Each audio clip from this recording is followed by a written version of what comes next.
devo dire che no.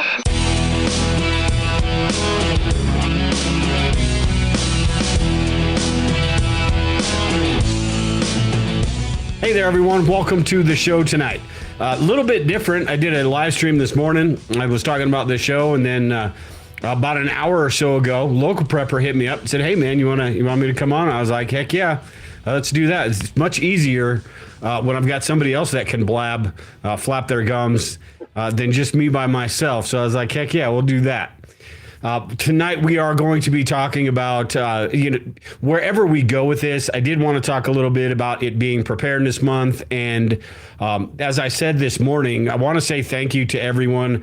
I've got a video that I want to play here that everybody or a lot of people put together it's been around 10 years since I've been doing Survivalist Prepper, whether it's the podcast or the YouTube channel, all that stuff. So it's kind of interesting because Brian Duff and a few members did some video clips and everything. And right before I saw this, I told Brian that I was going to have to put our Survival Prepper show on hiatus for a little bit. And then this comes out, and then I feel like a complete heel now. But I had to do it because I have to focus on Survivalist Prepper. So for everyone that listens to that show, it will be back in the future. Brian and I still might do some things here and there, but it's just not going to be the weekly thing. But today, before I get into a lot of that and before I play this video that some of the members did for me, what have you been up to, local? And we talked a little bit before the show, and you've been up to about the same thing as me as far as YouTube goes. Absolutely nothing. Yeah. So a lot of people have been asking where I've been. Basically, for the last 30 to 40 days, I've been moving from one town to the next. So it's been basically me and my Explorer just shoving stuff in and driving it over there. And between that and trips to the dump, it's been a pretty amazing month. Yeah.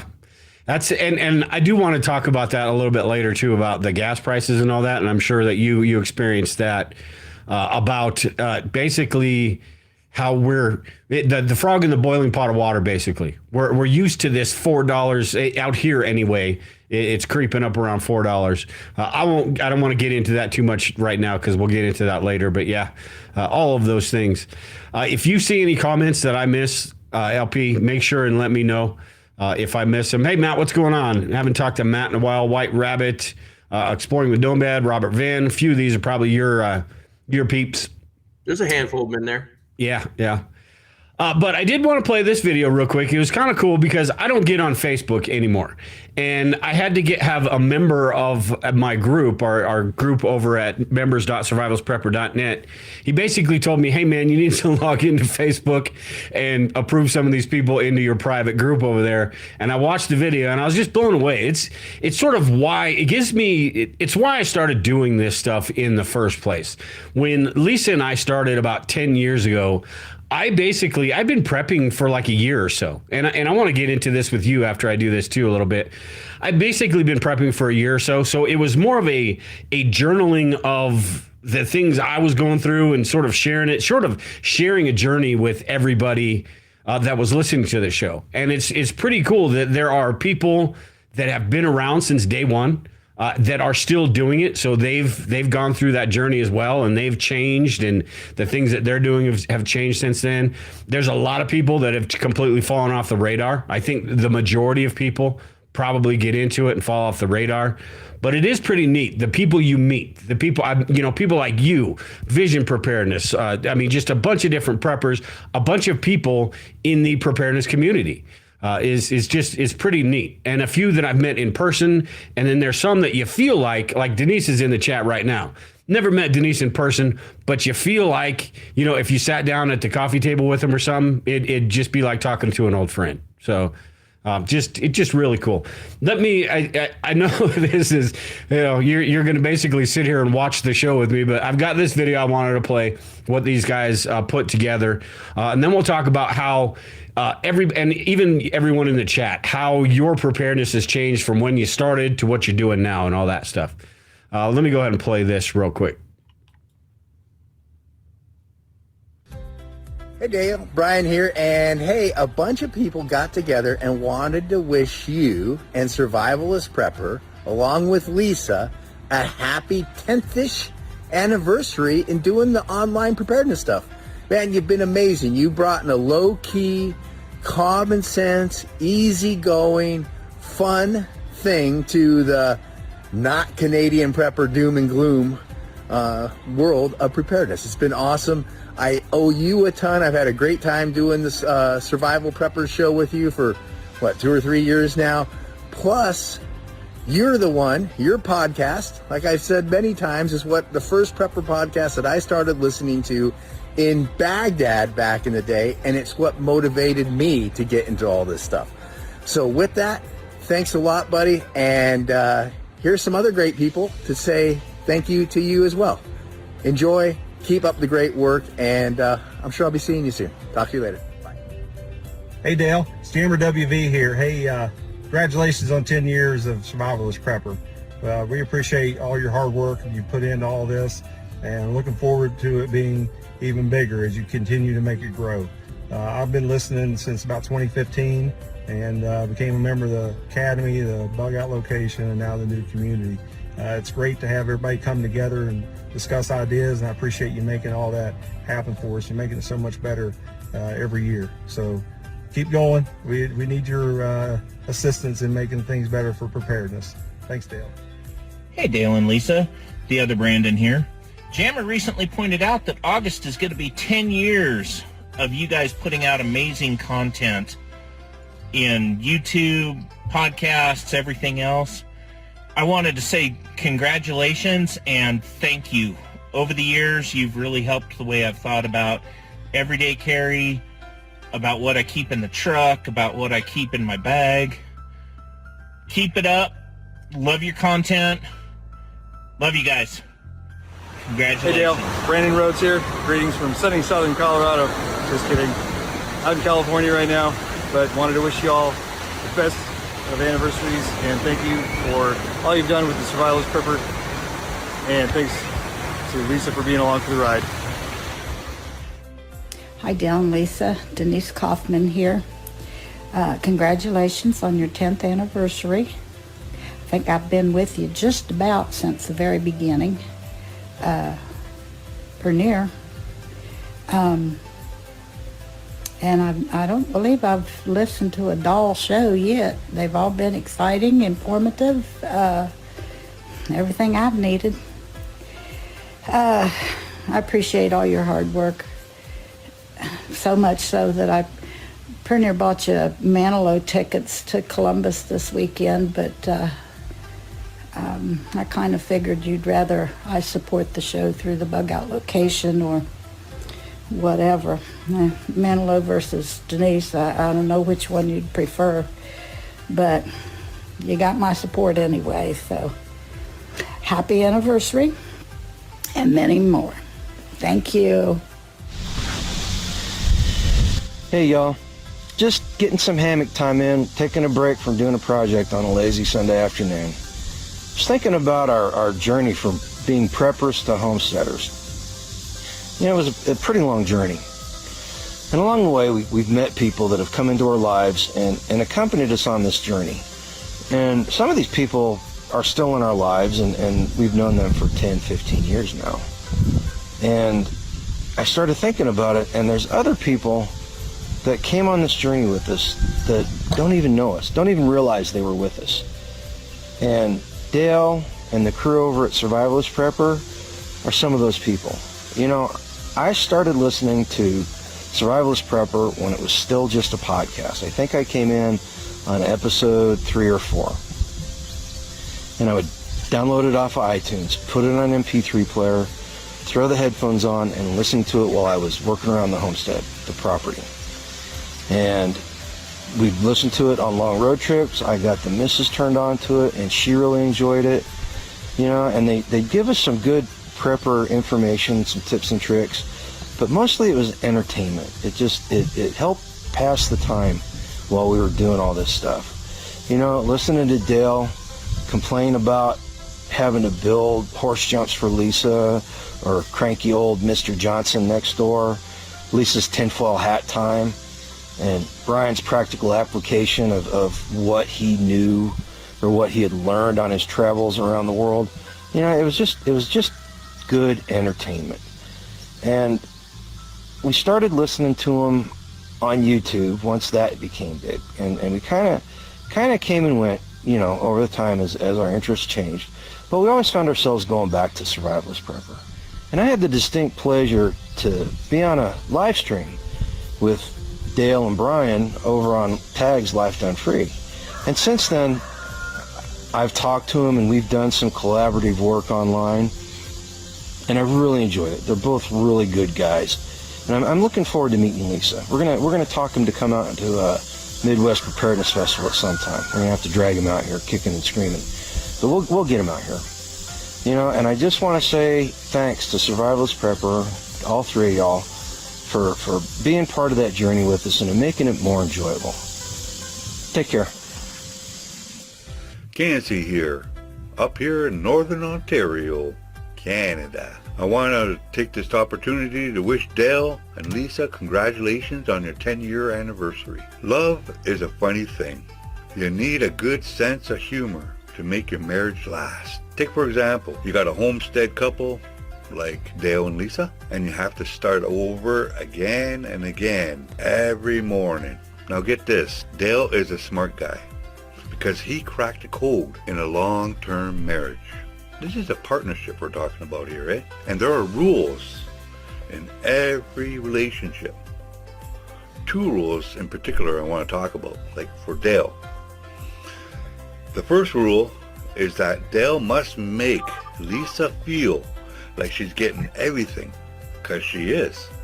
And the second rule is that Dale actually has to let Lisa have her way in everything. Give you an example.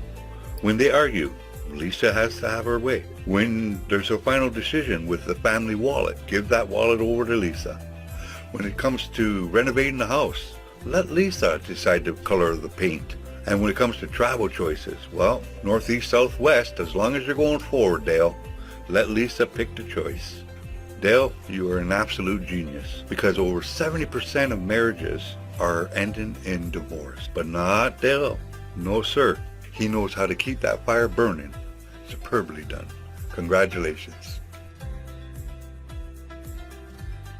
Dale, I've gotten to know you for about 3 years now, and I've had an absolute blast getting to know you and Lisa. I've had so much fun. I was blown away by the group you guys had put together in the chat and the different things that people share. And I was amazed that people were actually getting out there and doing things. I'd been an armchair prepper for so many years, but actually being encouraged to do things has virtually and truly changed my life. We wouldn't be together and here without you. I really appreciate the Survivalist Prepper online mag, because that's a terrific community of people who really do mutually assist each other. And so I just wanted to say thanks.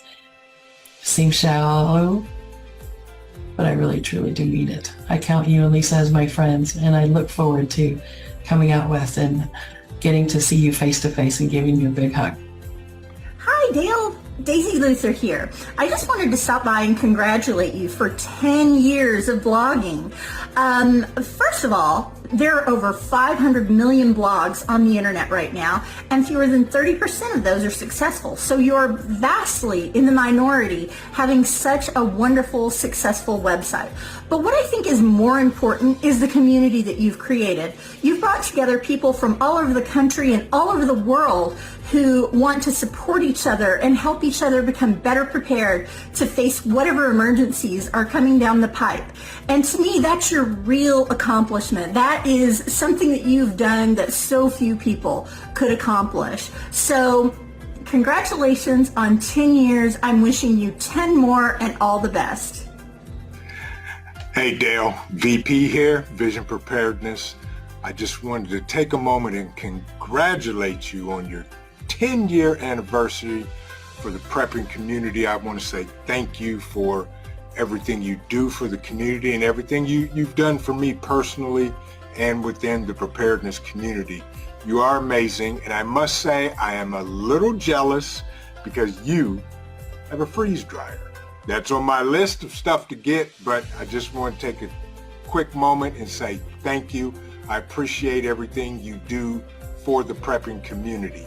Take care and God bless. Vision Preparedness, I'll see you soon.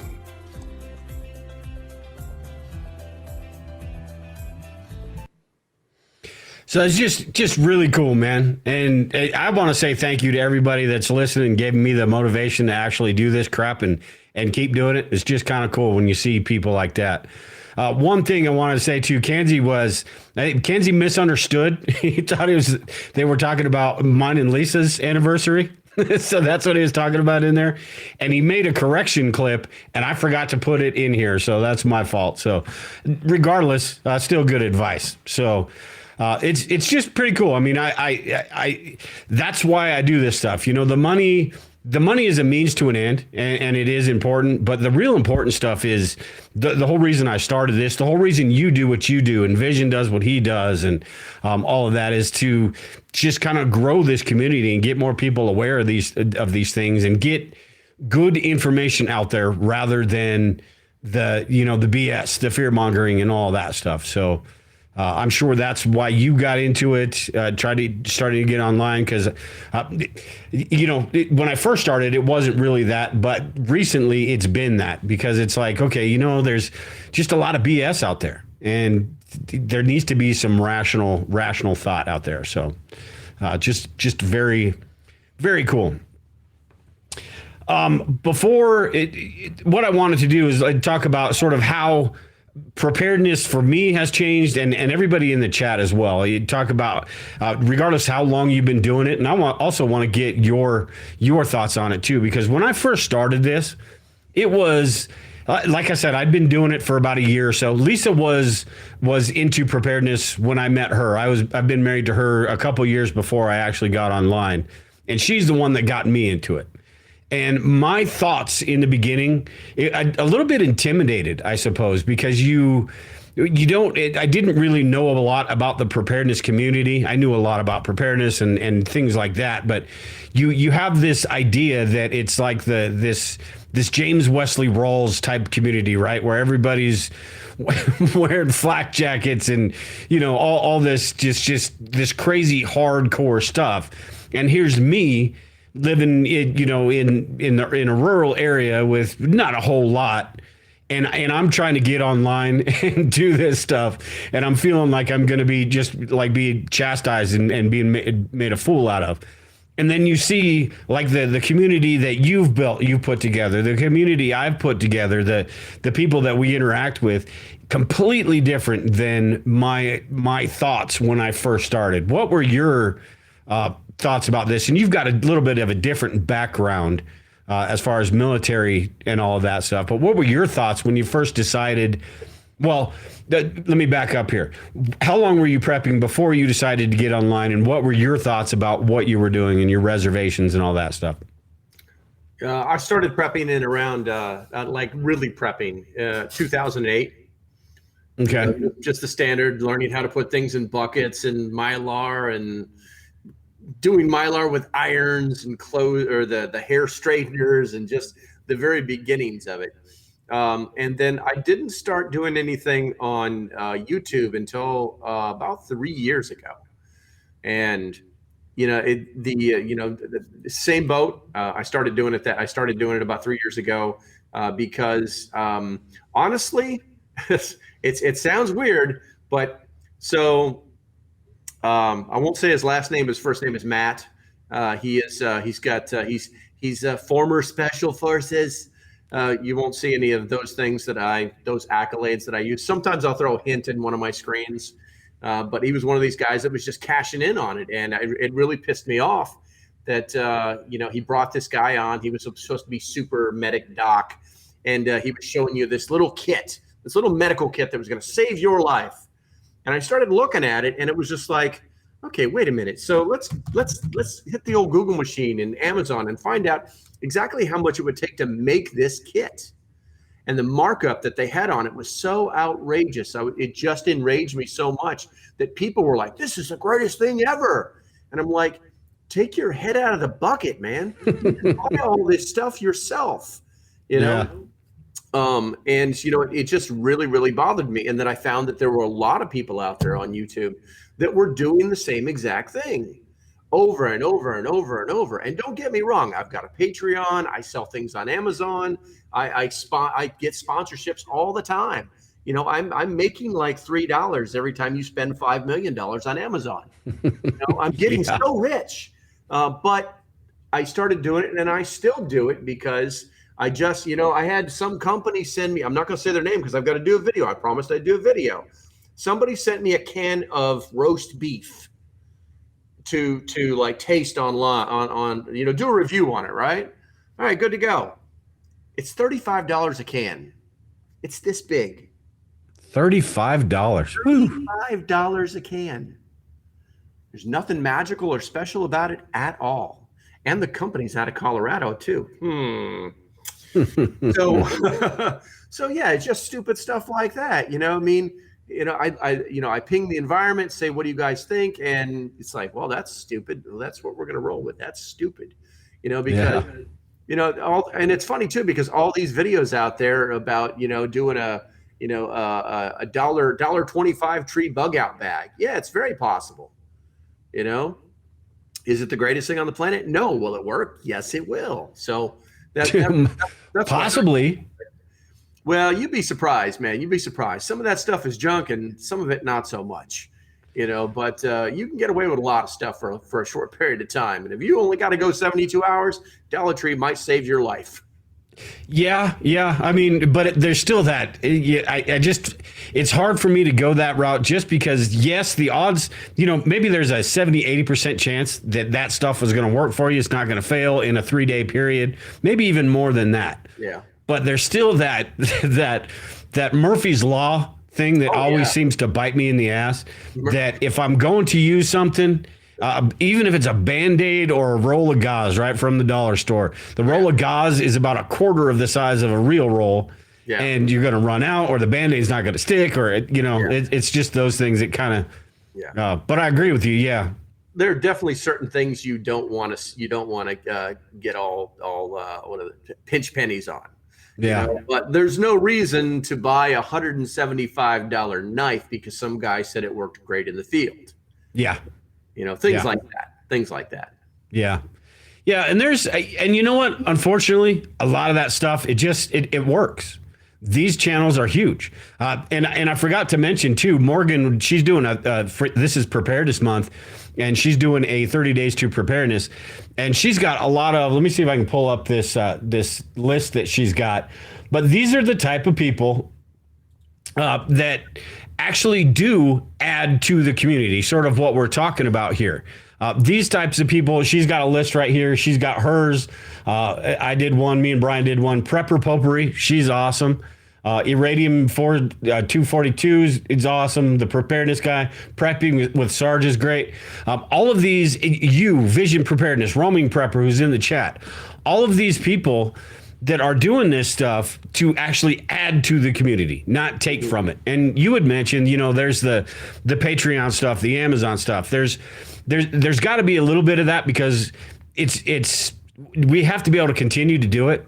But at the same time, it's for us, and maybe I don't want to put words in your mouth, but I'm pretty sure you feel this way. For us, that's not the main reason. That's like I said in the beginning, that's a means to an end.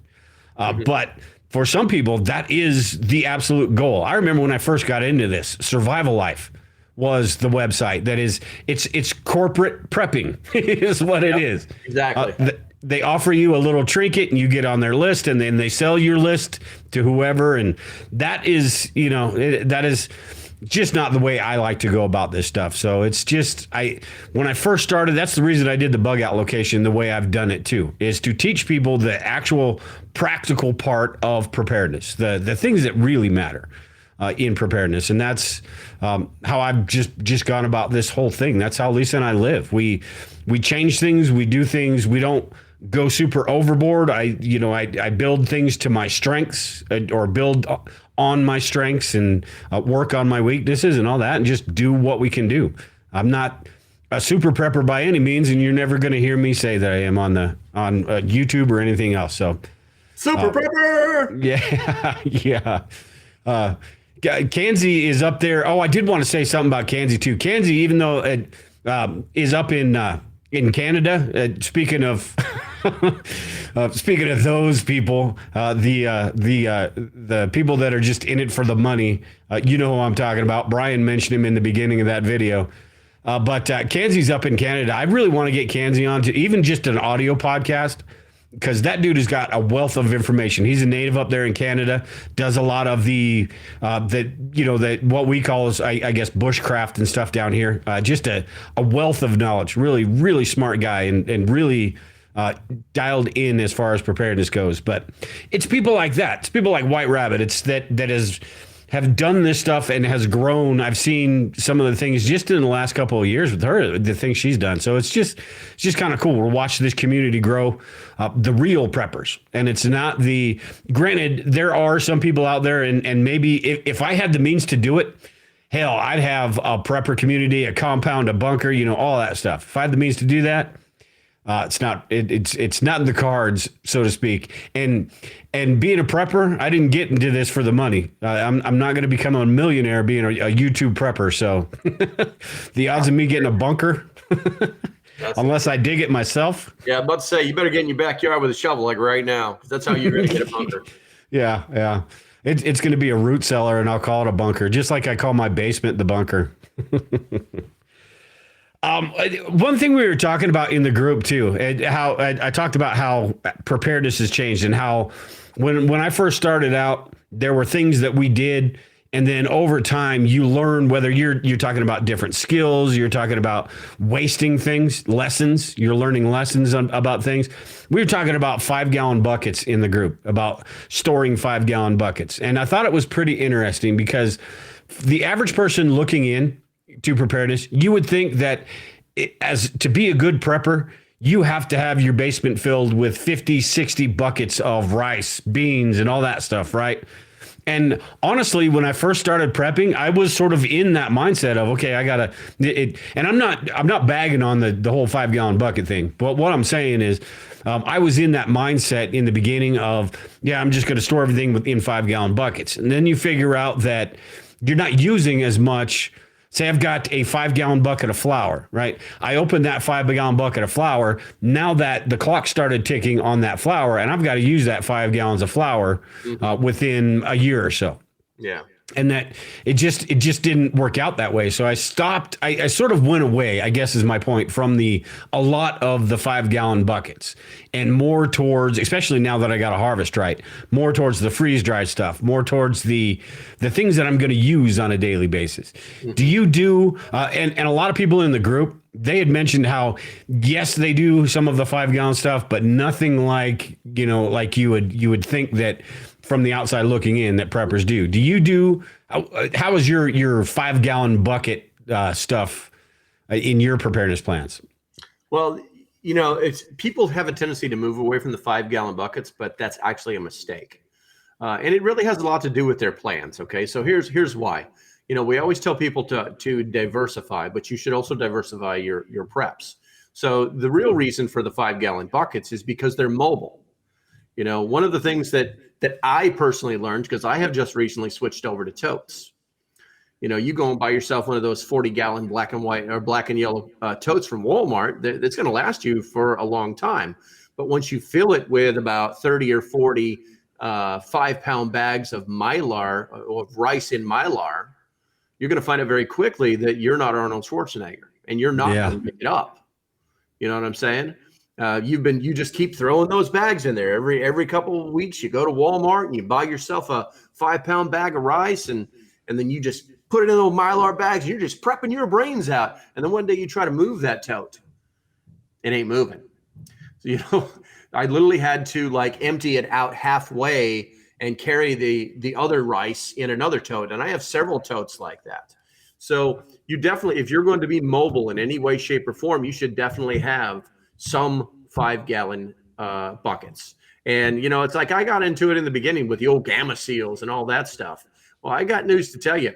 Gamma Seals are nice. Don't get me wrong. If it's something you use every day, you're going to be in and out of it all the time. Hey, that's great. But guys, take my advice. Do not buy Gamma Seals for long-term storage, because the seals will dry up.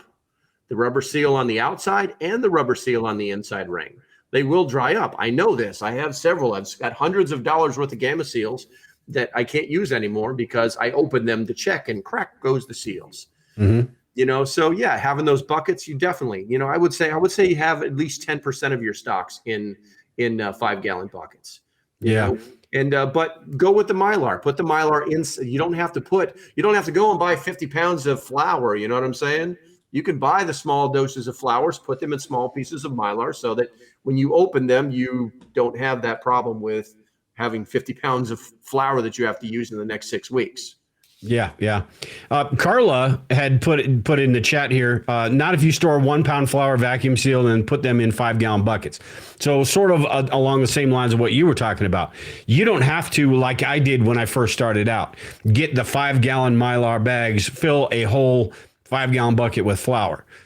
Get those, portion them into smaller ones and still use the buckets, because those buckets are, one, they're portable like you were talking about, but they're also armor. So if you're putting stuff in Mylar bags, that's a great way to store it. The freeze-dried stuff, I'm going to start doing some totes as well, but not for the real heavy stuff, because like you said, man, that becomes a pain. That would be a 2-person job. Say we're in a bug out situation. That's a 2-person job loading up the truck. Yeah, Creative Redundancy said dollies, and that's great, dude. I mean, but now I'm spending money on dollies. I mean, come on, you know, if you're just going to store something long term and you're never going to move it because it's at your primary location, then hey, great, put it in totes and never worry about doing anything but dragging it across the floor. But if you've got to get out of town and your plan is to take a buttload of food with you because you don't know where you're going, because people rarely have a real bug out location, you know. Mm-hmm. So they're going to want to take as much food as they can. Then you've got to stay mobile. Those buckets are going to save your life.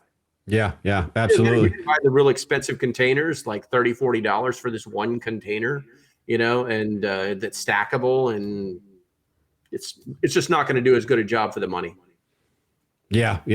And then one thing on the Gamma lids you were talking about, which I absolutely 100% agree with. I have like 3 Gamma lids.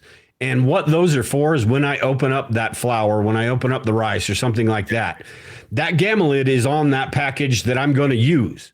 So all I do is the lid stays on there, because I'll tell you what, once you put a Gamma lid on top of that bucket, that sucker's on there. It's a pain in the butt to get off. So I use it for that shorter term storage after I crack the seal, basically. Yeah. And then I take from that bucket and I fill up a smaller one that goes into the pantry. So it's sort of a 3-stage thing, but it's absolutely. Yeah. But like I said, for long term, not a good idea. Yeah. It is those types of things, I suppose, that you learn throughout your preparedness journey. Things that work. Canned foods is another thing. One of the big things that I think a lot of people, it's another one of those things that people think that, hey, this is a prepper thing. You got to just have shelves and shelves of canned food, and every nook and cranny of your house has got to be packed with some sort of canned food. Lisa and I went through that. Luckily, I mean, not quite that bad. We went through that, and it gets to the point 3-4 years later that you're pulling stuff out from the very back of the cabinet that you know, maybe you could probably open and eat if it were an SHTF situation, but not a chance in hell I was going to do it right now when I can just drive to the grocery store. So it's that stuff that gets thrown away. So you really learn, and I think food storage is one of those big things. You really learn how to do those different things, what worked, what didn't work, and all of that stuff. Sort of the same with bug out bags, right? You start out with I mean, that's constantly changing. I probably got 10, 12 packs on the other side of this camera, just sitting on the ground. Yeah.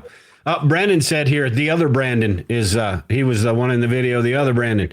You're going to be hard pressed to get a year's supply of food to bug out with and get any other supplies in a single load. Years worth of food. That's a lot of damn food. I think if you're in a bug out situation, I don't know that I wouldn't be trying to take a year's worth of food. If you're in a bug out situation, you're abandoning a lot. Yes. So I forgot what I was going to talk to you about the whole bug out bag thing, because you're pretty big on that. You've got a few, I'll just put it that way, a few different types of bags, and you've changed different things over time. And I think it's pretty interesting that you talk about how the dollar store thing isn't necessarily a no-go, but it's kind of hard to I'm having a hard time trying to figure out what the hell I'm trying to say here. But you've got, I guess, tested different things, done different things through your, even probably before you were on YouTube. But how has, like, your first bug out bag setup? Do you remember sort of how that was? Or did your military experience play into that as well? So you already had some kind of insights on that. Well, actually, the answer is a little bit of both. My very first bug out bag, it was the typical, pack light, freeze at night mentality. It was super low profile, super lightweight. It probably weighed 15 pounds tops, and it had just the minimalist survival stuff that you'd find in any one of the guys who like to make fire with sparks type ideas, it evolved into, this is stupid, because in my original bug out plan, because I was living between Virginia and North Carolina, and the walking from one place to the next was actually part of the plan, and it was going to take me 3 weeks to get where I needed to go. So, that balance between being as lightweight as possible, but yet having the things that were going to keep me from getting sick, and the ability to actually hunt, it kind of it turned into a hybrid between a bug out bag and what do they call those? Never coming home bags. Inch bag, yeah. An inch bag. There you go. So yeah, it goes back and forth. I have to change my whole philosophy now because of where I've recently moved to. It just, the whole bug out bag is going to change from basically like a long range, like hiking / camping, backpacking mentality to more of a lightweight mentality, because there's a different bug out location now. So, but yeah, it does evolve, and it should evolve. You're supposed to do that every 6 months with your bug out bags, because that way you're going through, you're getting the food, and you're swapping the food out. You're, anything that could go bad or rancid or attract an animal, that or rodent, you need to get out of there and swap out. Just things like that, making sure that it's all, making that 6 month assessment on your bag is actually kind of important if you're into bug out bags. Yeah. Hey, Kenzie asked here, he said, Survivalist Prepper and Local Prepper, what do you think about bucket caches in different locations? And I've got a PVC cache over here that I'm actually going to rebury, but I had a whole bunch of stuff in that. PVC is a lot thicker than a bucket, though. But, sealed properly, I don't know. I mean, it's airtight, but I don't know how a bucket, it sounds like a good idea, but I don't know how it would do, say that the ground saturated or something like that. I assume that it would do okay, but I don't know about, 10, 15 years. I think the bucket would probably break down. What are your thoughts? Have you ever thought about that? Yeah. I've seen that. Well, it's not going to stay there long. So you're basically creating work for yourself if you want to go down that road. But what it is you need to check them at least once a year. You need to pull them up. You need to inspect them.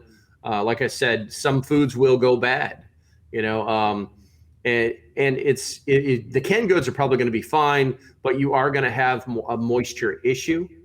A lot of times people don't think about it, but the standard 5-gallon bucket with the watertight lid that would normally come with it isn't as watertight as most people think. A lot of times you have to buy the ones that actually have seals on them, very similar to how they would pack paint in a 5-gallon bucket. There's actually a rubber seal. You may have to change those seals out. You may have to replace the lids.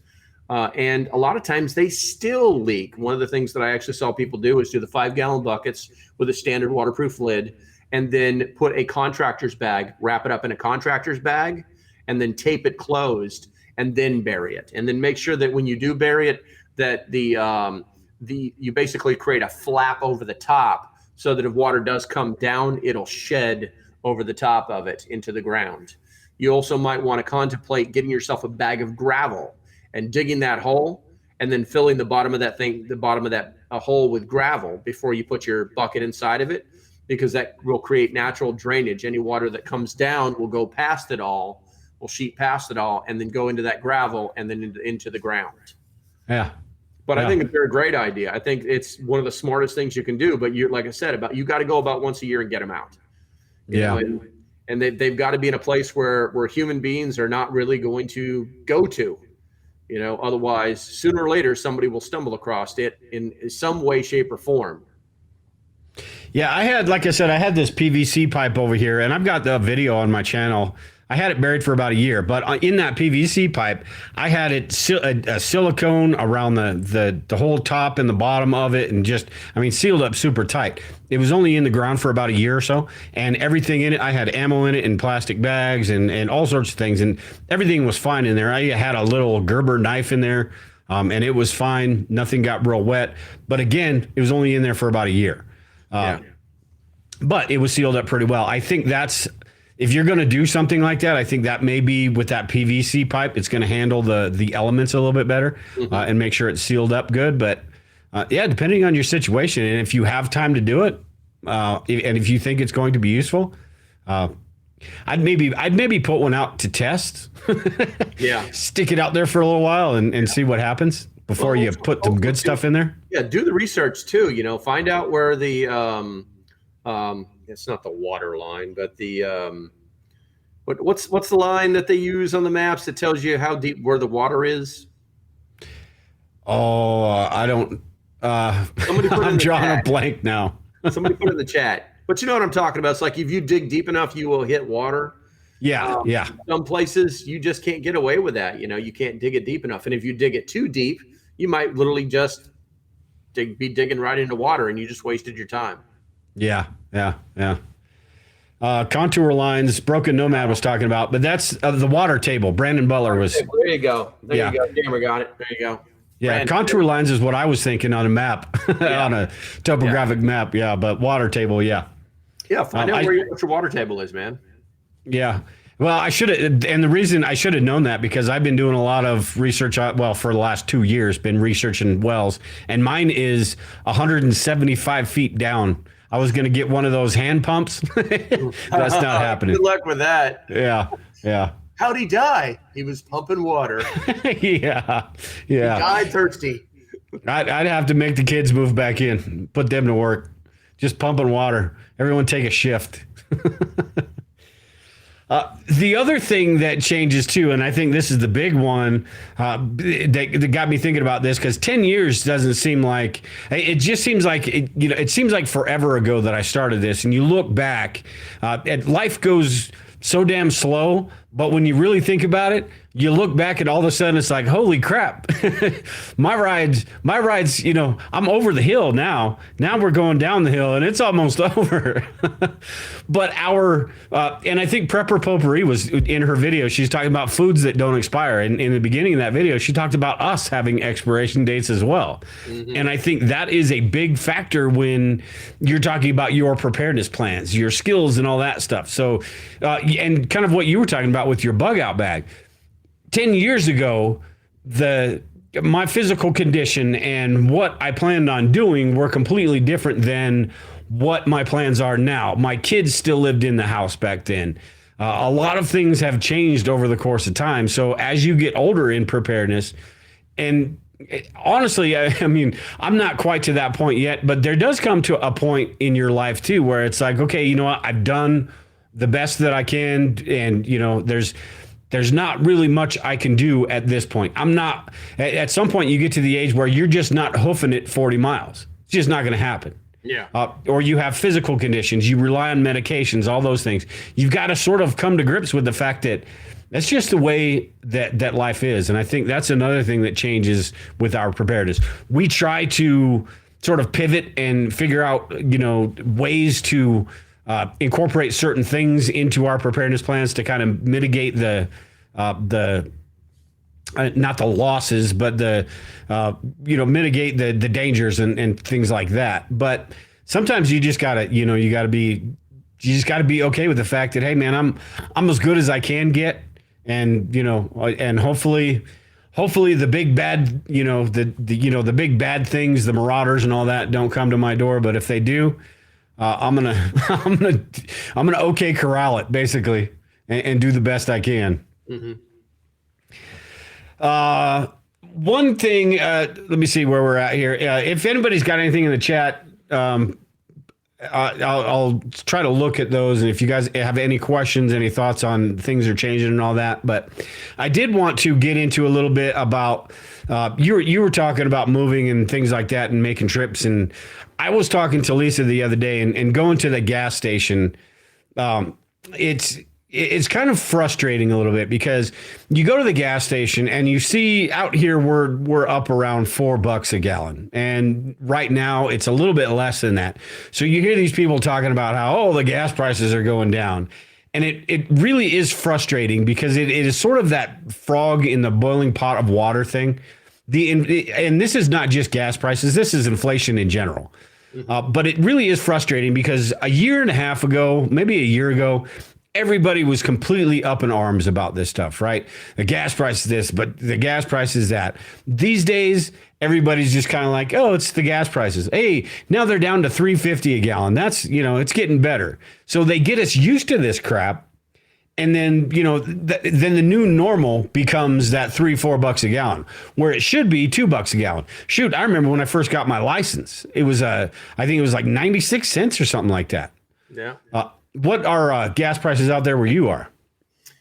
They've actually been coming down kind of rapidly over the last week. It was sitting right at, I want to say, $3.59 for months on end. Like nobody would go over that. And then just in the last week, it dropped almost 20 cents. So it's very fickle. It's very fickle, but don't let that dissuade you from storing gas or doing anything. Smile LP, you look pissed. This is what 20 years in the Corps does, and another 13 years working for the DoD does. Everything is a terminal glance. You'd be like all the time. But no, I mean, there's. I made a video the other day about it, and then it didn't really get any traction because the YouTube algorithm. I hadn't made a video in a month. But I had a friend of mine had sent me something. We'll just say that he probably shouldn't have sent it to me. And the video was about the Panama Canal and how they're having real problems with getting the ships through it. Right now, there's over 200 ships on each side of the Panama Canal, both the north and the south locks. And that actually is basically 40% of whatever they send to the United States from Eastern Europe, from the Middle East, so on and so forth. So when the oil doesn't come over here that we're buying now instead of making, you can expect the price of gas to go through the roof. And there are some estimates that it could go well over $10 a gallon. But will that happen? There's no telling. But the traffic jam is real. So the prices are going to go up. Now, like you were saying, feeling like that, you're feeling like the frog in the boiling pot of water and how they're slowly turning it up. And that's exactly what they will do. It won't be, oh my God, it's finally reached the pains here. And then next thing you know, it's $7 a gallon. No, that's not what they'll do. They'll just slowly raise it. And here's the funny thing. Gas prices should be going down at the end of this month because that's when they stop doing the summer. What is it? They mix fuel differently from summer to winter, and at the beginning of October is when they start selling the winter blend, which is actually cheaper. So the prices should be going down, but my guess is that they will start to go up, and then all the other different little things. But yeah, you start to feel like that you're the frog and you're just knee deep in everything. Yeah. Knee deep. Hey, Jammer said, with all the hybrids and electric cars, shouldn't the demand lower the price? And you would think that as well. And Lisa and I were talking the other day too about the holiday the Labor Day weekend and all that, gas prices go up. So you would think that, it's all just a scheme to make money, I think, because you would think that it's not like the holiday creeped up on them and they didn't know that the holiday was coming. So they should have ramped up production. We do that in our own daily lives. We know that when I'm going to need more of a certain thing, we make sure we have more of a certain thing. You'd think that gas companies could do the same thing, but they don't, because gas companies, meat companies, grocers, all that stuff.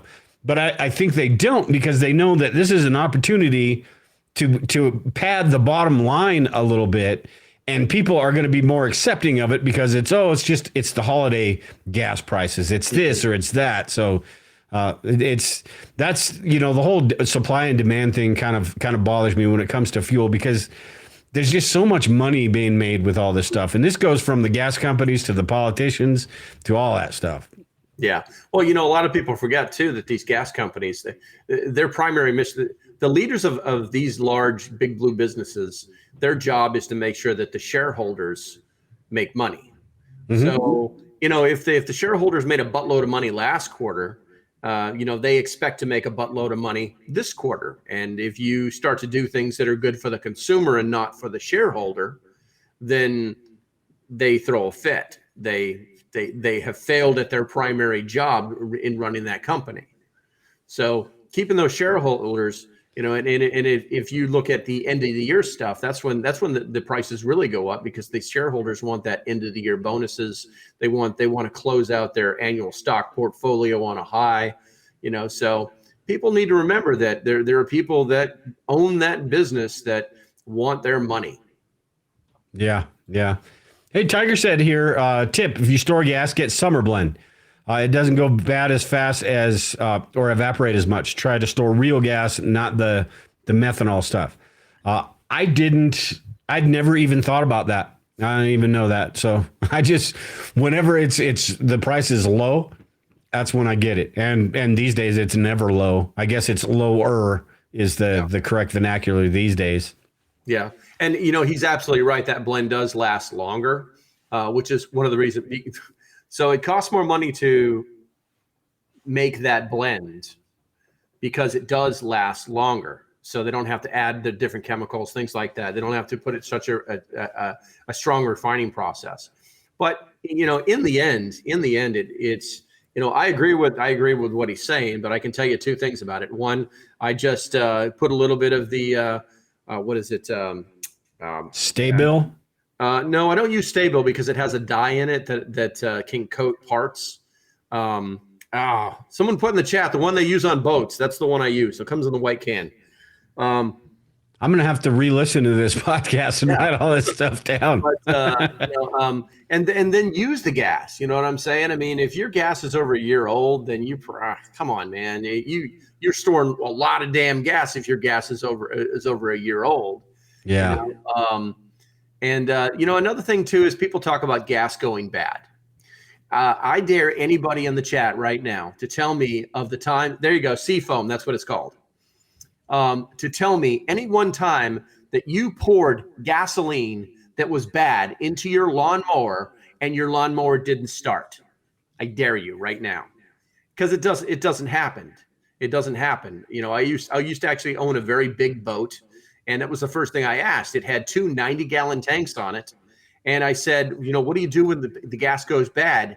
And the guy who owned the boatyard said, don't worry about that, man. I've gone out to boats that haven't started in 5 years and clean the carburetors, and they fire right up. Yeah, it's going to smoke a little bit. It's going to stink, but it's still going to burn. Yeah. So I noticed in the chat, nobody typed, oh, my gas went bad last year. So there's truth to that, guys. A little bit of brain fart epiphany stuff just happened. Yeah. I've got something to add to that, but Eagle Lover said here, Southern Prepper One had receipts today on EV battery placement, $28,000. Yeah, I've heard that. Absolutely insane.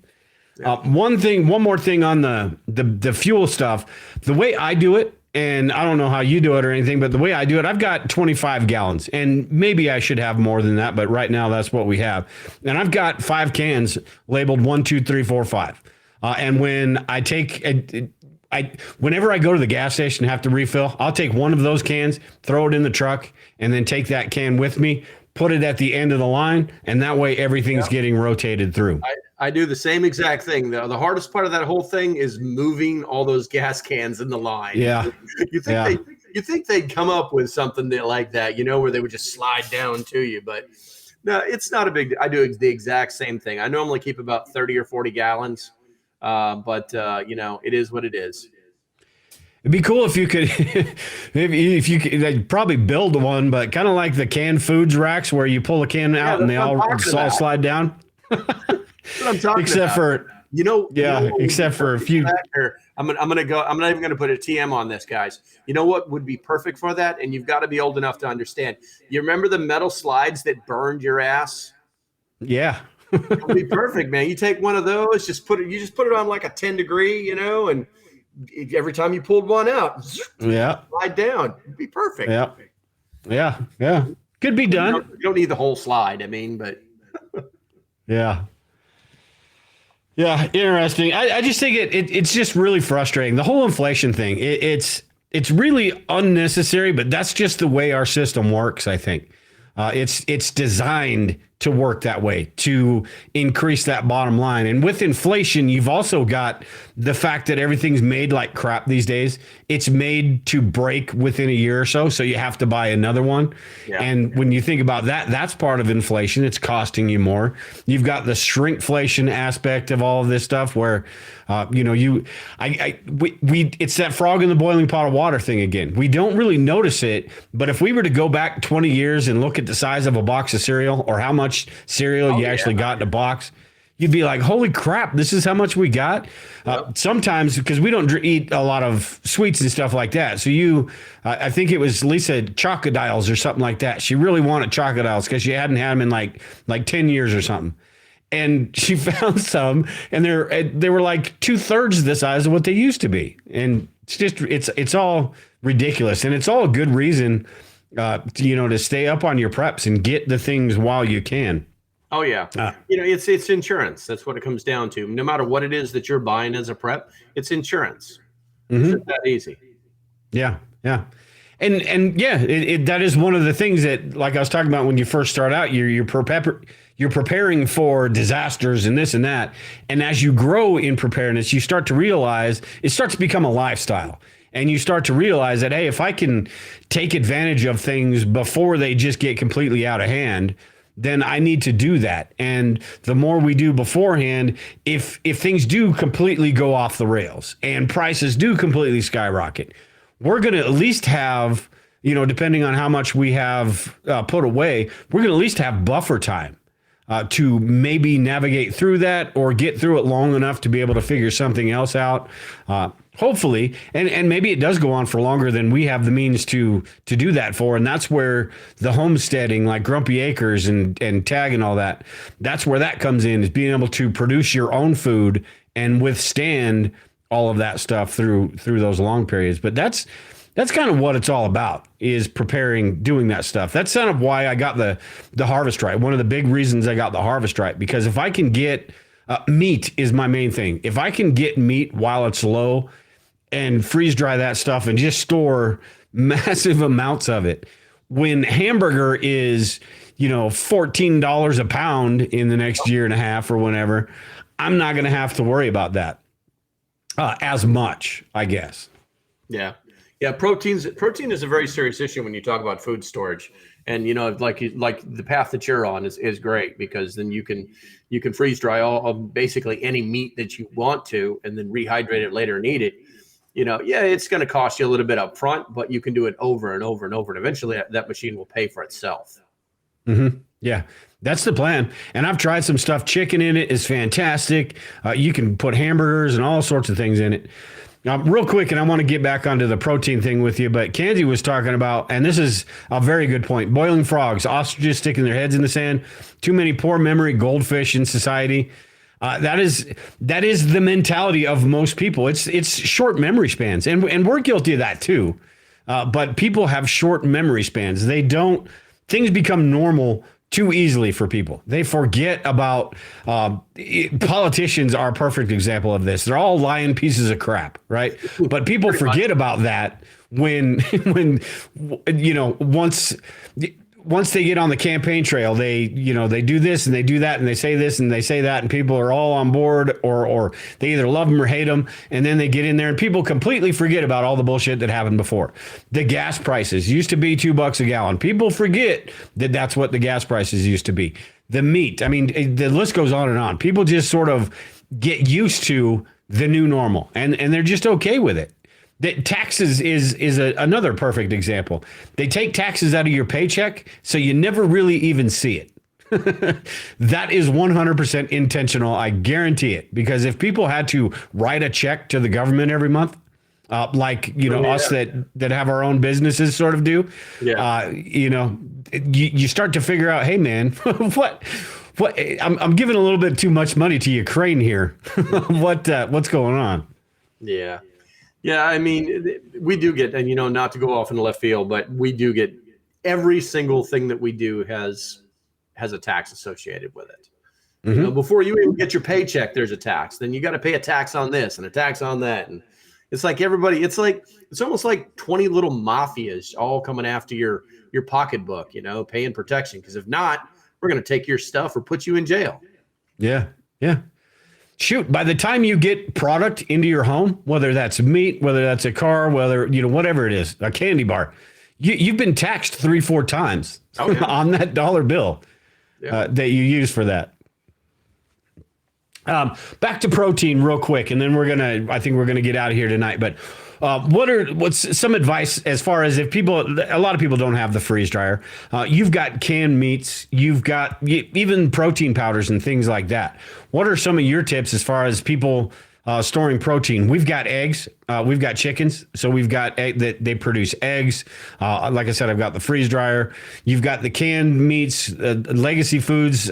In this contest, I'm giving away a bag of freeze dried beef dices. But what are some of your advice as far as protein and all of that as for SHTF reasons? Whether you're talking about something that's a couple weeks, a week, or something longer term than that.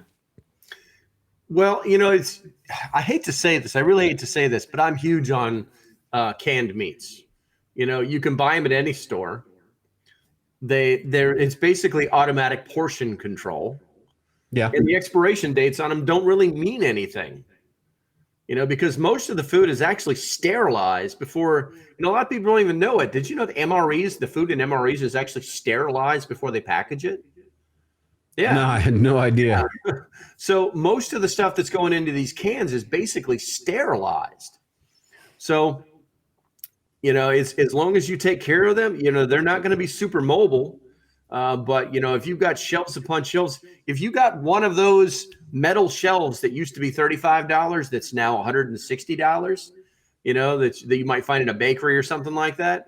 And you fill one of those, like every shelf with canned chicken, beef. I don't think I've seen any canned pork in a while. Canned turkey, all of those things.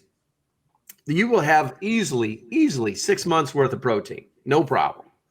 And then mix that up. Go to whatever company that you like to use and get yourself the freeze dried different proteins. The beef, the chicken. I know the beef is more expensive than the chicken. And then you can learn to use those in the appropriate portions. People have a tendency to just go crazy with the scooper. They don't realize that it's basically a third of the size it's supposed to be when it's dried up. Yeah. And do that. And just mix those things up. And God, like you said, the chickens, I had 4 chickens forever, and every day those chickens gave me 4 eggs. Yeah. So in the end, they paid for themselves. But yeah, if you can do that, then that's great. And then obviously if you've got land and you want to, raise cattle or whatever it is, I say, have fun with that. But it's the easiest, fastest way to get prepped up at the lowest cost. And it's like I still use the 6-can method. I go to Walmart. Every time I go to Walmart, I don't care if I'm going in there for a bag or a pack of gum. I get 6 cans of something, and it's always at least 1 can of protein. Yeah. And see, we've sort of gone away, not really gone away from the canned food thing, but we don't do it near as much as we used to because we just don't use it like we used to. We're more of the frozen vegetable type thing. Mm-hmm. And honestly, we probably should, because that is something that we should have more food storage of that. But I've tried to force myself, and we always just, it's sort of like falling off the wagon, right? We always stop. And honestly, I like canned green beans better than I like frozen green beans. Yeah. So, but I just never think about it. It's always that. But yeah, it's going to be much better to have those canned things than the frozen things, because if you're without energy, and that's a huge factor in preparedness too. We could go for another hour talking about all this preparedness crap, but that's another thing. But if you're going without energy, you're going to need those canned foods. But all you got to do with a can of meat is open it, a can of tuna, a pouch of chicken, whatever. Just open it, and you're good to go. Yeah. All right. So do you have anything to add before we get out of here tonight? Cool conversation. I appreciate you last minute joining in. Yeah, anytime. Anytime. I want people to know about if you're going to be going to Prepper Camp this year. I'm actually going to be there. You'll find me at the walking around or sitting down at the It's Doomsday podcast. I'm going to be helping that guy out this year. And we're going to be looking for a lot of different things. And this is also in preparation for next year's prep stock. So next year, I will not go to Prepper Camp. I'll go to Prep Stock, which is brand new. We don't even have the web page for it yet, but some people know about it. If you want to follow what's going on with Prep Stock, go ahead and find me. I'm on all the things. It's Local Prepper, all one word.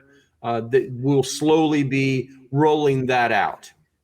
And it's going to be more education focused. Yeah, there will be vendors there, but it's not going to be, hey, I'm the greatest guy ever. I did this, that, and the other thing, and here's my background, and now come to my tent and buy my trash. We're not doing any of that. We're not doing any of that. So yeah. Oh, that sounds pretty cool. When and you plan to have that ready to roll next year? Yeah, it's going to be 2024. It's going to be at a North Carolina state park. We've already got the site laid out. We've already reserved the site.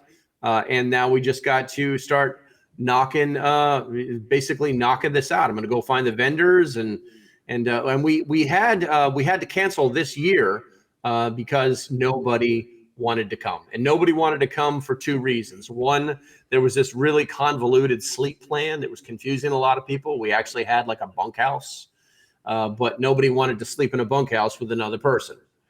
And the other was this place was so far in the Tennessee mountains that cell phones didn't exist.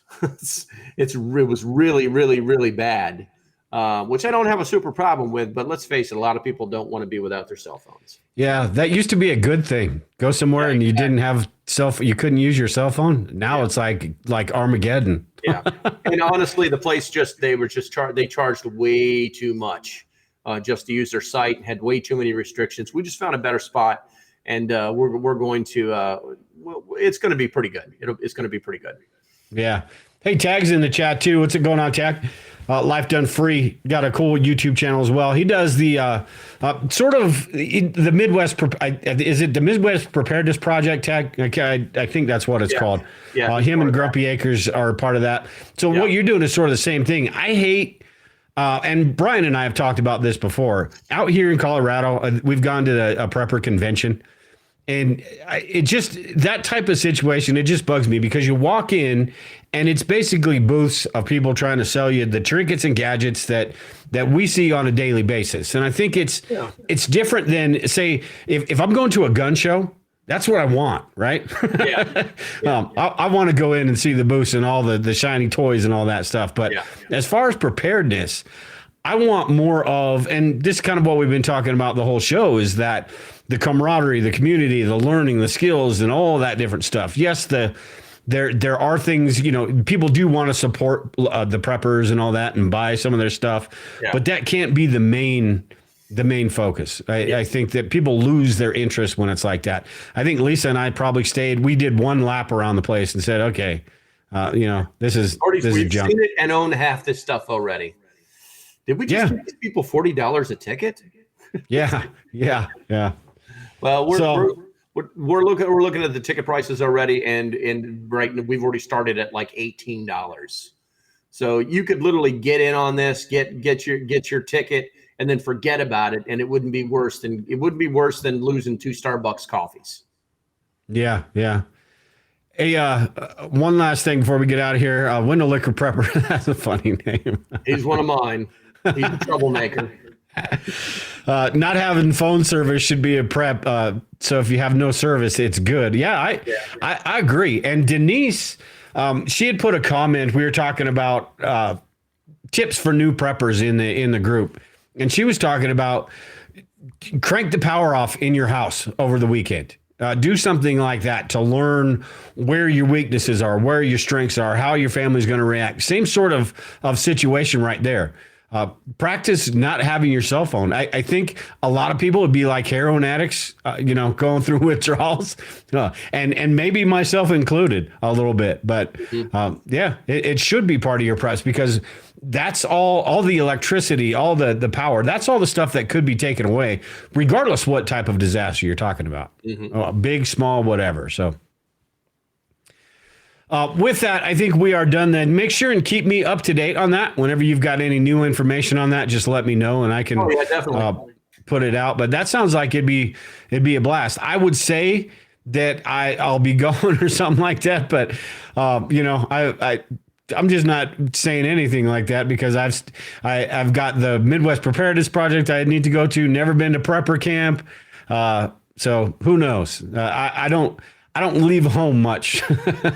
So Denise said, good show, fellas. Thank you. Yeah, again, Local Prepper, thank you for being on. Anybody that is over watching on my channel, watching on my Facebook page or anything, make sure to go over to Local Prepper's channel, subscribe to his channel. You can get updated on everything that's going on. Super smart guy, super funny guy, hey, every time I think I've got some sort of brilliant idea, you always have, a lot to say on the subject to make me rethink what I was talking about. So with that, everyone, I appreciate you all joining in tonight. Like I said, I've been taking a little bit of time off, but I plan on getting back to the grind here on Survivalist Prepper, doing the weekly show again, working on the bug out location. We've got the giveaway I'm doing for bug out location members, which I will be putting out an email this weekend, and we'll be doing the drawing. I'll be doing a live video drawing on Monday for that. So watch for that video. But Local, appreciate you joining in. Everyone in the chat, appreciate you all joining in tonight. And we will talk to you all later.